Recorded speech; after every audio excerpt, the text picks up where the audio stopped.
એક માં નરક જેવી આ જિંદગીમાંથી બહાર કેમ નથી આવવા માંગતી? આ એ જ જગ્યા છે જ્યાં એ મરવા માંગે છે. રોડના કિનારાની બાજુમાં આવેલું આ ઝૂંપડું, આ જ જમીન પર એમના શ્વાસ અટક્યા છે. કારણ કે અહીં જ એણે એના એક નહીં પણ 4 દીકરાઓને ગુમાવ્યા. ઘણીવાર આપણને થાય કે લોકો દર્દને છોડીને ભાગી કેમ નથી જતા, પણ આ માએ કહ્યું કે આ દર્દ એ જ મારી દવા છે. મને તો આ જમીન વહાલી લાગે જેણે મારા દીકરાઓને સાચવી રાખ્યા છે. હું અહીંથી ક્યાંય નહીં જાઉં. હું અહીંયા જ મારો છેલ્લો શ્વાસ લઈશ. અને મારા આ પડોશીઓ, એણે જ મને જીવાડી રાખી છે.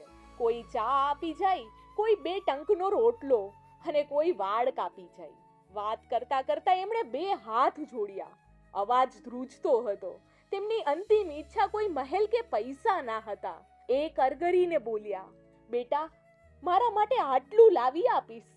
મેં જિંદગીમાં પહેલી વાર આ વસ્તુ ખરીદી. મન નહોતું માનતું, પણ 100 વર્ષના કડચલીવાળા હાથ જ્યારે કરગરતા હોય ને, ત્યારે દરેક સિદ્ધાંતો ઓગળી જતા હોય.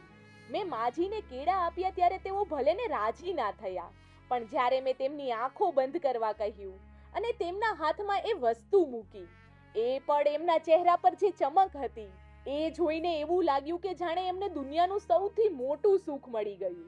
એક નાનકડી વસ્તુ પણ કોઈના વીરાન જીવનમાં કેટલો હાશકારો આપી જાય, એ આજે સમજાયું. બજર એક વ્યસન, સમાજ માટે ખરાબ, પણ કદાચ આ મા માટે એ એક ચપટી એકલતાનો આધાર.